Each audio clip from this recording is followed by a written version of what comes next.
সুপ্রিয় বিদ্যার্থীরা বা প্রশিক্ষণার্থীরা,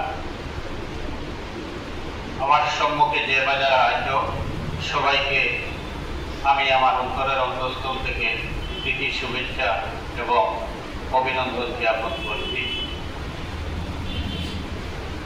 আমরা জানি আমাদের সমগ্র আসাম তথা ভারতবর্ষের যিনি ধার্মিক সম্রাট, এমনকি লোহিত কণ্ঠ নামে উপাধি ছিল, যিনি লোহিত কণ্ঠ নামে সর্বজন পরিচিত ছিলেন, সেই সুমহান শিল্পী জুবিন গার্গ, যার এক নামেই সমগ্র বিশ্বে ওনার পরিচয়, সেই জুবিন গার্গের আজকে এই জিনাত ক্যারেট অ্যাসোসিয়েশনের তরফ থেকে ওনার শুভ জন্মদিন উপলক্ষে আয়োজিত এই সভার মঞ্চে উপবিষ্ট আমার স্নেহভাজন ফজলুল ইসলাম বাজার কমিটির সম্পাদক ফজলুল ইসলাম মহাশয়, মঞ্চে উপবিষ্ট আমার বনজপ্রতিম, যাকে আমি খুব স্নেহের চোখে দেখি, জয়নুল হক, মঞ্চে আছেন তোমাদের সুযোগ্য শিক্ষক বনজপ্রতিম, আমি ওকে সবসময় আমার নিজের একজন বলে আমি ওকে দেখি, সেই আলী হোসেন, এবং আমার সুপ্রিয় বিদ্যার্থীরা। তো সেই ধার্মিক সম্রাট যিনি জুবিন গার্গ, যদি পরীক্ষায় তোমাদের আসতে পারে, আগামী দিনে পরীক্ষায় সেগুলো খুব আসার সম্ভাবনা আছে, যে ধার্মিক সম্রাট কাহাকে বলা হয়, তো তোমরা কি বলবে উত্তরে? যে জুবিন গার্গকে ধার্মিক সম্রাট নামে অভিহিত করা হয়।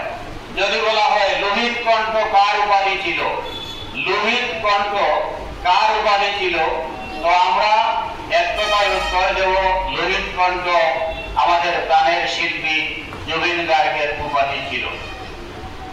তো আমরা জানি 19 নভেম্বর 1972 সালে 1972 সালে মেঘালয়ের তুরায় আমাদের এই প্রাণের শিল্পীর শুভ আবির্ভাব হয়েছিল। উনি জন্মগ্রহণ করেছিলেন, আমাদের এই সোনার ছেলে জুবিন গার্গের জন্ম হয়েছিল। এবং কি আকস্মিকভাবে 18 সেপ্টেম্বর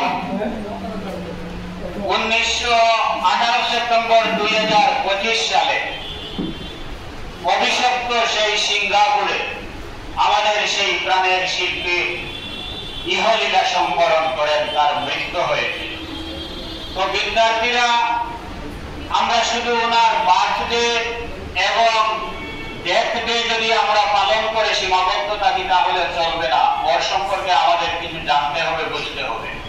তো কমপক্ষে আমি এই যে কয়েকটা কথা তোমাদেরকে বললাম, যে জুবিন গার্গের জন্ম হয়েছিল 19 নভেম্বর 1972 সালে। 19 নভেম্বর 1972 সালে কোথায় জন্মগ্রহণ করেছিলেন? মেঘালয়ের তুরায়। মেঘালয়ের তুরায় ওনার জন্ম হয়েছিল। ওনার মৃত্যু কবে হয়েছিল এবং কোথায় হয়েছিল? ওনার মৃত্যু 2025 সালের 18 সেপ্টেম্বর অভিশপ্ত সেই সিঙ্গাপুরে আমাদের এই প্রাণের শিল্পীর মৃত্যু হয়েছিল। এই ওনার জন্মের সাল এবং মৃত্যুর সালটা তোমাদেরকে কমপক্ষে জানতে হবে, বুঝতে হবে। যে কেউ প্রশ্ন করলেই তোমরা যাতে উত্তর দিতে পারো, আমাদের এই প্রাণের শিল্পীর জন্ম এবং মৃত্যু কোন স্থানে জন্ম হয়েছিল সেটা তো আমি আগেই বললাম, মেঘালয়ের তুরায়, এবং কোথায় ওনার মৃত্যু হয়েছে? সিঙ্গাপুরে ওনার মৃত্যু হয়েছে। এই কথাগুলো তোমাদেরকে একান্তভাবে জানা আবশ্যক। তো আরেকটা কথা আমরা জানি, এখানে এই যে জুবিন গার্গ, উনি তো নিশ্চয়ই একজন মাতা পিতার ঘরে উনি জন্মগ্রহণ করেছিলেন, তাই না?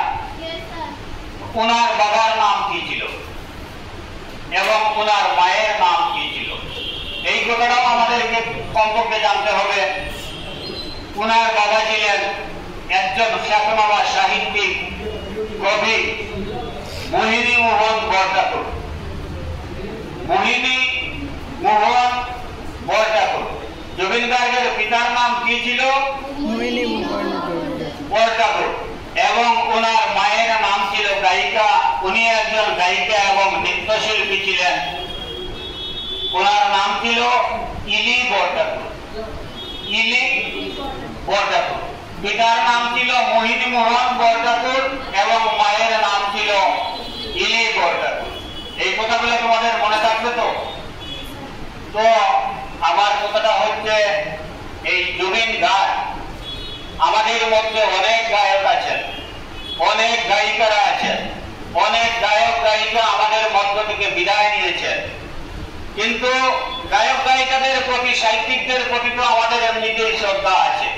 কিন্তু জুবিন গার্গের প্রতি যেভাবে মানুষের জাত, ধর্ম, বর্ণ নির্বিশেষে সকল সম্প্রদায়ের মানুষের যেভাবে শ্রদ্ধা ভক্তি সমগ্র বিশ্বব্যাপী চলছে, কেন তার এত সুনাম, কেন তার এত সৌরভ, কেন জুবিন গার্গকে নিয়ে এত আজ সমগ্র বিশ্বের হুলস্থুল হচ্ছে, সমগ্র বিশ্ববাসী এই জুবিন গার্গের প্রতি কেন শ্রদ্ধা ভক্তি নিবেদন করছে, তার প্রেক্ষাপটটা তো আমাদেরকে একটু জানতে হবে।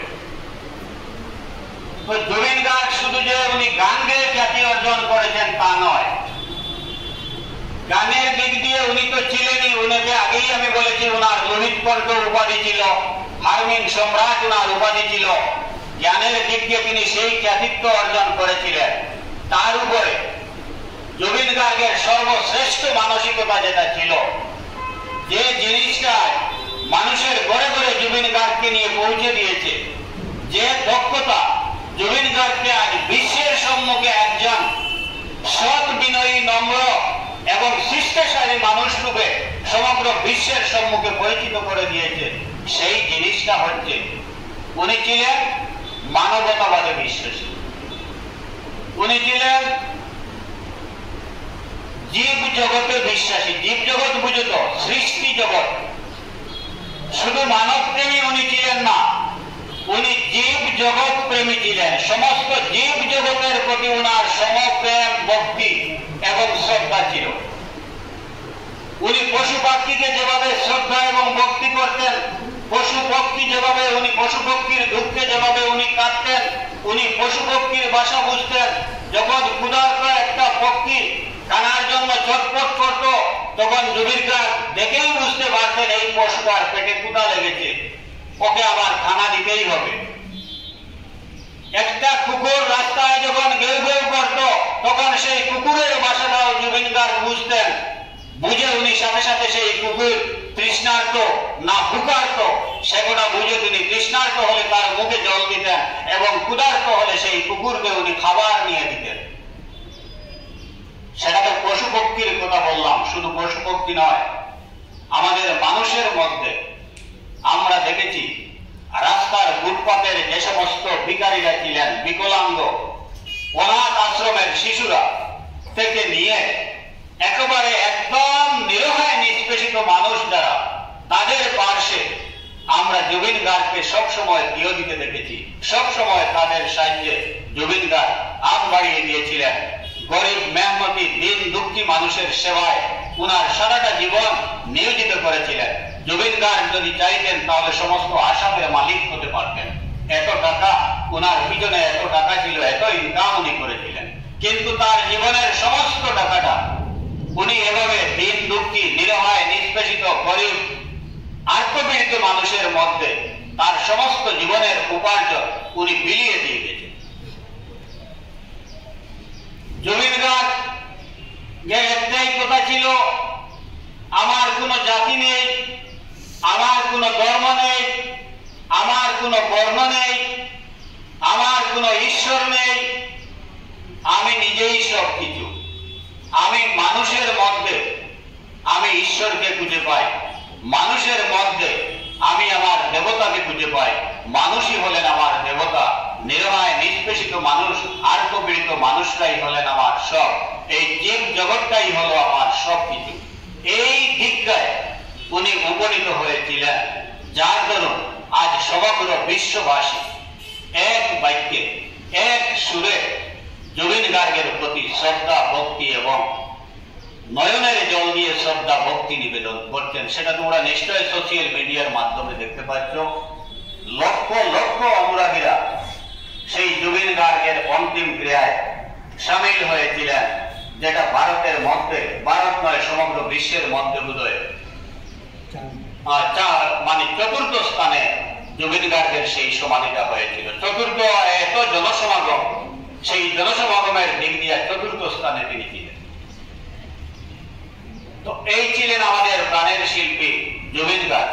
ওর সম্পর্কে আমাদের জানতে হবে। তোমাদের শিক্ষকরা এখানে আছেন, সময় বিশেষ তোমাদেরকে সেটা পাঠ দেবেন। এবং জুবিন গার্গের যদি শুধু আমরা তার জন্মদিবস এবং মৃত্যু দিবসটা যদি আমরা পালন করে আমাদের যদি আমরা বুঝে যাই যে এখানেই আমাদের শেষ, জুবিন গার্গের প্রতি শ্রদ্ধা নিবেদন হয়ে গেল। আর জুবিন গার্গের জীবনী যদি স্টাডি না করে, তার যে জীবনের আদর্শ, তার যে মতাদর্শ যেগুলো ছিল, সেগুলো যদি আমরা আমাদের মধ্যে প্রতিষ্ঠিত করতে না পারি, জুবিন গার্গের জীবনের আদর্শটা যদি আমাদের মধ্যে কিছুটা হলেও যদি আমাদের মধ্যে মানে সংকলন করতে না পারি, তাহলে জুবিন গার্গের এই জন্মদিবস পালন করা হবে বৃথা এবং তার মৃত্যু দিবস পালন করা হবে বৃথা। তো আমি তোমাদেরকে বিদ্যার্থীর উদ্দেশ্যে একটা কথাই বলবো, যে আমরা সবাই, আমি যদি বলি এখানে দেখি হিন্দু ছাত্রছাত্রী কয়জন আছে, একটু দাঁড়াও দেখি। হিন্দু কয়জন আছো? মণিপুরি হিন্দু একসাথে দাঁড়াও দেখি তো। তোমরা বসো বসো। দেখি মুসলিম কতজন আছো? দাঁড়াও তো একটু। ঠিক আছে, বসো। এখন আমি যদি বলি মানবতাবাদে বিশ্বাসী তোমরা মানুষ কতজন আছো? মানুষ কতজন আছো দেখি একটু দাঁড়াও তো। মানুষ কতজন আছো? তো এখন তোমরা মানুষ হিসাবে তোমরা তো হিন্দু মুসলিম করলে না কেন? আগে বললাম হিন্দু কতজন আছো, মুসলিমে কয়েকজন দাঁড়ালে, মুসলিম কতজন আছো, মুসলিমে কয়েকজন। তো মানুষ বলতে সবাই দাঁড়ালে কেন? বসো। কথাটা হচ্ছে আমাদের জাত ধর্ম আগে নয়। কোনটা আগে? আমরা সবার আগে মানুষ। মানুষ, তুমি আগে মানুষ হও। হে মানুষ, তুমি নিজেকে নিজে মনুষ্য রূপে প্রতিষ্ঠিত করো, মনুষ্য রূপে গ্রহণ করো। মানুষ ধর্ম এনেছে, ধর্ম আনে নাই মানুষ। মানুষ ধর্ম এনেছে, ধর্ম আনেনি কো মানুষ। মানুষের সৃষ্টি, মানুষের তৈরি ধর্ম, কিন্তু ধর্ম কোনো মানুষকে সৃষ্টি করে নাই। যার দরুন ধর্মটা তুমি যখন তোমার ঘরে যাবে, তোমার ধর্ম তোমার কাছে, আমি যখন আমার ঘরে যাব, ঘরে গিয়ে আমার ধর্ম আমার কাছে আমি পালন করব। কিন্তু আমরা যখন সবাই একসাথে থাকবো, তখন আমরা কি? আমাদের একটাই পরিচয়, আমরা মানুষ। তো আমাদেরকে মানুষ রূপে প্রতিষ্ঠিত করতে হবে। আর জুবিন গার্গ এটাই চেয়েছিলেন যে সমগ্র বিশ্ববাসীকে কিভাবে এই মানবতাবাদে দীক্ষিত করা যায়, জাতপাত দ্বন্দ্বকে হেলায় বিসর্জন দিয়ে, স্বেচ্ছায় বিসর্জন দিয়ে মানবতাবাদকে কিভাবে জিইয়ে রাখা যায়, এই প্রচেষ্টাই ছিল জুবিন গার্গের জীবনের একমাত্র সফল। তাই তো আজকে সমগ্র বিশ্ববাসী এই জুবিন গার্গের গুণগান গাইছে।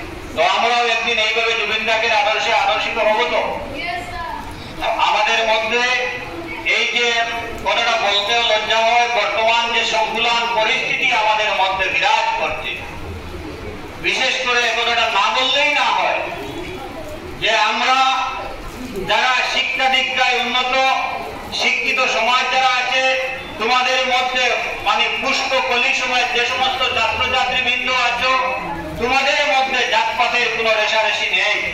কিন্তু আমাদের মধ্যে এই যে জাতপাতের রেশারেশির বিশ্বাস যেটা বিরোপিয়ে দেয়, সেটা কেউ নয়, সেটা হচ্ছে আমাদের রাজনীতির মসনদে যারা বসে আছেন, আমাদেরকে ধোঁকা দিয়ে যারা রাজনীতির মসনদে বসে আছেন, তারাই হিংসাত্মক কথা যেটা, সেটা তাদের এই রাজনীতির মুনাফার লক্ষ্যে তারা এই জাতপাতের কথাটা আমাদের মধ্যে মিলিয়ে দেয়। তো আমি ছাত্রছাত্রীদের প্রতি বিনম্র অনুরোধ রাখবো, আমরা মানুষ, আমরা মানবতাবাদে দীক্ষিত হব, আমরা জমিনের অনুগামী হব, আমরা রাজনৈতিক নেতাদের অনুগামী হব না, আমরা ভূপেন হাজারিকার অনুগামী হব, আমরা আমাদের বিশ্বকবি রবীন্দ্রনাথের ঠাকুরের অনুগামী হব, আমরা বিদ্রোহী কবি নজরুল ইসলামের অনুগামী হব, আমরা রাজনৈতিক নেতাদের অনুগামী হব না। এই প্রত্যয়টা তোমাদের মধ্যে ফিট করতে হবে, তবেই তোমরা একদিন সর্বৈব সফল হবে, নতুবা তোমরাও একদিন জাতপাতের দ্বন্দ্বে বিলীন হয়ে যাবে, মানুষকে তোমরা স্নেহ মমতা করতে পারবে না, আর তোমাদের জীবনটাও সেভাবে অন্ধকারে নিমজ্জিত হবে। তোমরাও যদি মারা যাও, আজকে আমি যদি মারা যাই, আমার কথা কেউ স্মরণ করবে না, কিন্তু আমি যদি মানবতাবাদী দীক্ষিত হই আর মানবতাবাদের দিশারি হই আর মানুষের সেবায় নিজের জীবনকে যদি আমি বিলিয়ে দিতে পারি, তবেই তো মানুষ আমাকে স্মরণ করবে। জুবিন গার্গের মতো আমারও একদিন এভাবে জন্মদিবস উদযাপিত হবে, মৃত্যু দিবস উদযাপিত। তাই এই কথাগুলো আমি আর আজকের এই স্বল্প পরিসরে বেশি কিছু বলছি না, এই কথাগুলো তোমরা মনের মধ্যে রাখবে। এবং আমার একটাই কথা, জুবিন গার্গের আদর্শে তোমরা মানবতাবাদকে আঁকড়ে ধরবে, মানবতাবাদকে ছেড়লে হবে না, তোমরা জাতপাতের দ্বন্দ্বে যাবে না, তোমরা সবাই মানুষ, তোমরা মানবতাবাদে দীক্ষিত হবে। এইটুকু কামনা রেখে আমি আমাদের এই আজকে যে মহান শিল্পী জুবিন গার্গ, ওনার আজকে প্রথম জন্মবার্ষিকী, আজকে ওনার জন্মবার্ষিকী নয়, আজকে ওনার মৃত্যু বার্ষিকী যদিও এখনো পালন করা হয় নাই। আজকে ওনাকে বিহীন জুবিন গার্গ ছাড়া আজকে ওনার প্রথম জন্মবার্ষিকী উদযাপন হচ্ছে। এর আগে জন্মবার্ষিকী উদযাপন হলে জুবিন গার্গকে নিয়েই আমরা জন্মবার্ষিকী উদযাপন করেছি, কিন্তু আজকের যে জুবিন গার্গ বিহীন, জুবিন গার্গ বেঁচে রেখে ওনাকে পরপারে রেখে আমরা আজ ওনার জন্মদিবসটা পালন করতে পারলাম। তাই দিনাজ ফেরাক অ্যাসোসিয়েশনকে আমি আমার অন্তরের অন্তঃস্থল থেকে ধন্যবাদ এবং শুভেচ্ছা নিবেদন করে আমি আমার